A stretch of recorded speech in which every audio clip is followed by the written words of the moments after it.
I am Dera Johnsen-Tracy of Horn & Johnson, and I am an estate planning attorney. Our law firm is on the far west side of Madison, and we're a boutique firm. So all we do is estate planning, probate, and adult guardianship. Don't call me from jail, right? I'm not that kind of lawyer. I'm not a personal injury lawyer or a family law attorney. Death, disability, and taxes is my thing. In fact, my license plate says death and taxes.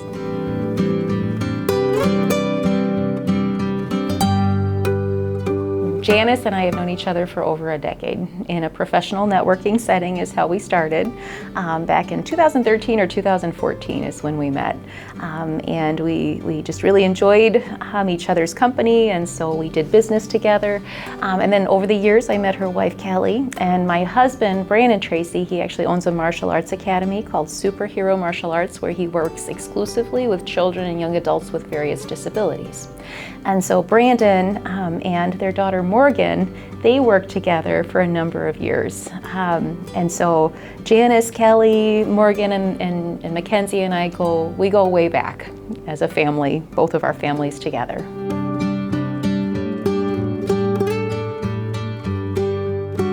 Janice recognized that there was a great need out there, but I'm not sure she anticipated quite how great that need is. When you have a child with disabilities, there are so many other things that are going on in their lives.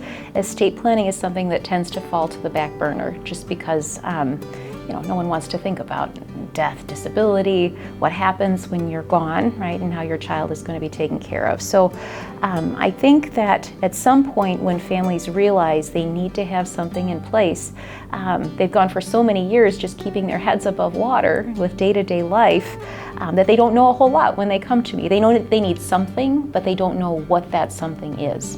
And so I'm here to help guide them through that process and explain the options that are available for them, and to make a plan for them that's going to protect themselves and their loved ones. Now, I'm a firm believer that everyone needs something in place, unless, whether you're 20 or 90, unless you can guarantee me you're never going to die or become incapacitated. Everyone needs something, but when you have a child with special needs, it's a different ball game there.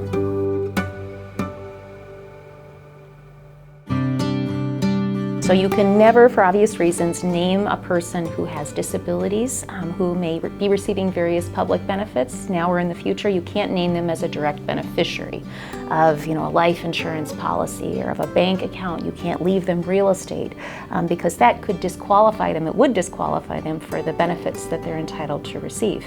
And so that's where it becomes very important to create what's called a special needs trust, also called a supplemental needs trust, so that we can leave the assets for the beneficiary, make sure they stay qualified for their benefits while making sure the assets are available for whatever the government doesn't provide, and also to make sure that we have the right person who's in charge of investing those funds and helping the individual with special needs receive what they need. And so again, estate planning is important for everyone, but much, much more so when you have a child with special needs. The other issue with that is, when you have children who don't have special needs, at some point they're going to be independent. They're going to be able to take care of themselves. But that's often not the case when you have a child with special needs. And so again, it becomes very important to make sure that you're planning, not just for today, but for maybe 20, 30, 50 years in the future to make sure that that child is taken care of. And estate planning is a key component to that whole process.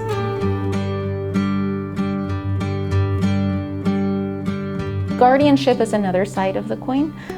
And so whenever you have a child with special needs, as soon as they turn 18, if you don't have a guardianship in place for them, if you haven't been appointed as the legal guardian in court for that child, you no longer have access to their medical records. You don't have the right to legally help them set up bank accounts, qualify for various benefits such as SSI. You just have no legal authority to act for them or to make healthcare decisions. So it's very important before your child turns 18 that you initiate that guardianship proceeding so that there's no hiccup in the process, and so that things will continue to work smoothly once they do turn 18. And we think about, when you talk about estate planning, often we think about death, but the other side to that coin is mental incapacity as far as the parents are concerned, right? Because typically it's the parents who are going to take care of the child until they're gone, but what if the parent becomes mentally incapacitated? We have to have a plan in place for that as well. right? So who's going to manage the finances for the parents? Who's going to manage the finances, make sure the bills get paid, make healthcare decisions for the parents? And often there's another adult child who might be able to do that, but sometimes there's not. And that's where things get a little complicated, but there's always a solution. We just have to talk through the options. Often people believe, and it's simply due to a lack of understanding, that if you have a will that you're taken care of, right? That a will is all that you need. And so sometimes people will create a will, and one of two things I see when we have special needs involved before they come to me. Either they include the child in the will, the child with special needs, as a beneficiary, and maybe they include a special needs trust within the will, maybe not. Or sometimes I've heard so often, my child cannot receive an inheritance, and so because I know that, I'm going to name my other children as beneficiaries with the understanding they're going to take care of their sibling. That is not the right way to go for any number of reasons. Even if you completely trust your other children to take care of his or her of their sibling, what if that child gets divorced, right? And then half of what you left for the family goes to a former spouse. What if that child, the other child, has health issues of his or her own and they have to go bankrupt due to their own medical bills? The bankruptcy court doesn't care why they have that money. It's gone in the bankruptcy proceeding or if they get sued. So again, any number of things can go wrong. So I always say we don't need to disinherit your child with special needs. Let's just make sure we have a proper plan in place. And so if they have a will and they have a special needs trust built into the will, which sometimes is the appropriate estate planning strategy, but they often don't understand that when you have a will, and if you're depending on that will to transfer your assets, there's going to be a probate proceeding upon death.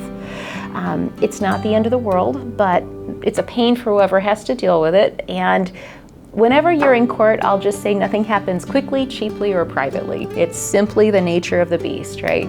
And so whenever we have to go through probate, it takes about a year on average in Wisconsin. It's just because there's a lot of paperwork we have to get through. We have to file with the court. We have to balance to the penny. We have to publish a notice in the newspapers giving your creditors 3 months to come file a claim against the estate.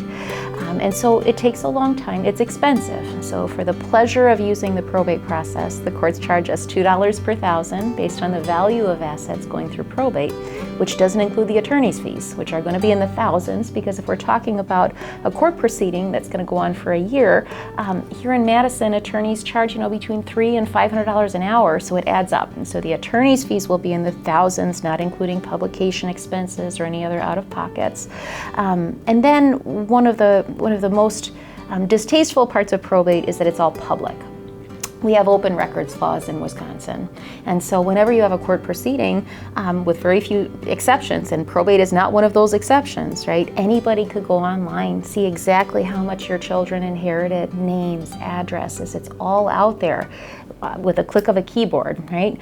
And somebody could even go down to the courthouse, get a full copy of your will, see how everything is set up with regard to special needs trust, or if you have other children, at what ages they're about to receive chunks of money. And sometimes people think, oh, people don't do that. They do. I handle probate, and I hear from the beneficiaries of probate estates all the time that as soon as that probate goes live online, that they start receiving phone calls and notices. And so it's not an ideal situation. And so many families, particularly when you have a child with special needs, they don't want that information public.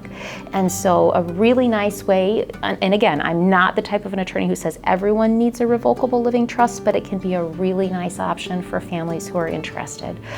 So to avoid the whole probate process, we can set up a revocable living trust. So think of it as a box, right? We build this box called your living trust, and we put everything in the box. So we transfer all real estate interests to the trust. If you own a business, we assign that business interest to the trust. Life insurance would designate your trust as the primary beneficiary.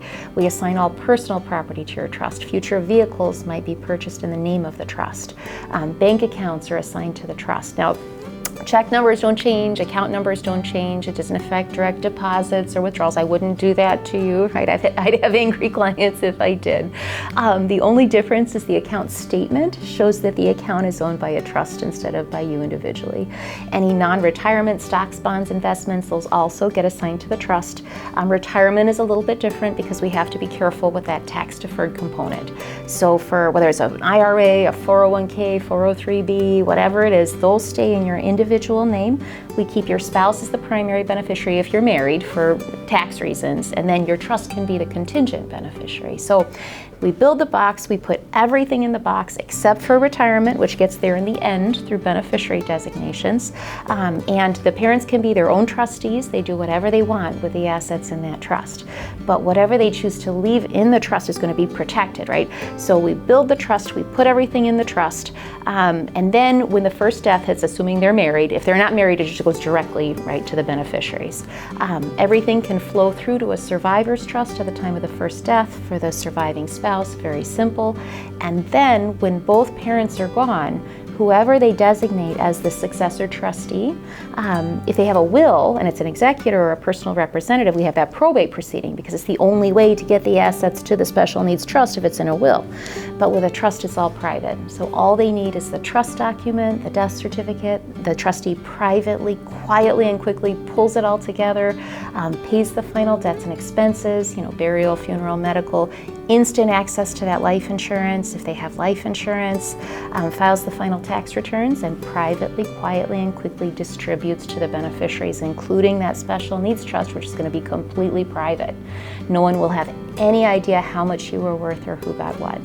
And so for those reasons, many people choose to plan, especially when you have a child with special needs, through a revocable living trust as opposed to a will. But again, I go back to, I'm not saying everyone needs a trust, but it can be a really nice estate planning option when it's the appropriate option for that particular family.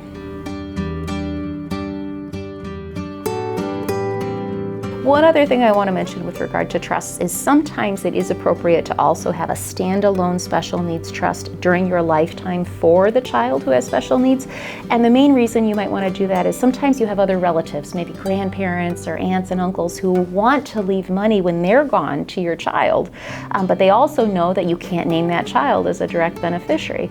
And so sometimes we create a separate box, right, a standalone special needs trust, and it gets its own taxpayer identification number. And then for relatives, you can tell them, if you want to leave money to Joey, right, here is the name of his trust, here's the taxpayer identification number, and then they can just designate that trust as a beneficiary on life insurance designations, retirement designations, PODs on bank accounts, whatever asset they choose to leave.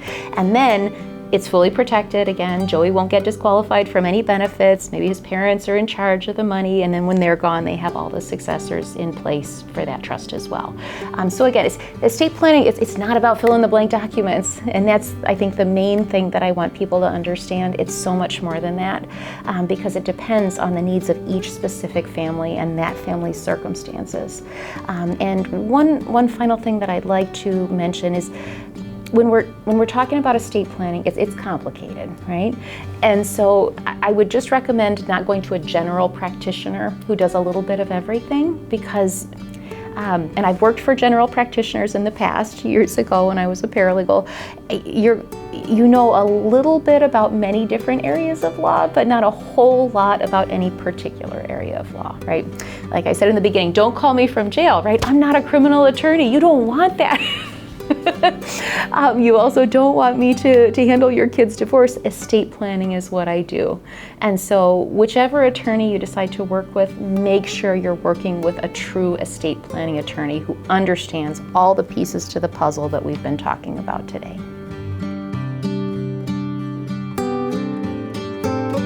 So it always starts with an initial consultation with me. right? And that's always an opportunity for me to get some information about their family, their circumstances, their financial situation.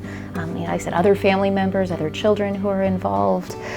So I get to know them and ask a bunch of questions, and they can ask me questions also, right? Who am I? How did I get started? What's my background? And it usually lasts about an hour, and I can do by Zoom or in person. Either way is perfectly fine. And then at the end of that meeting, I will provide them with a firm recommendation regarding, whether it's a will-based plan, a living trust-based plan, maybe the standalone trust that we talked about for the child, along with how much it's going to cost. And then we work with Janice at Morgan's Caring Connection to determine, how those funds are going to be paid. But it always starts with that initial consultation at no charge.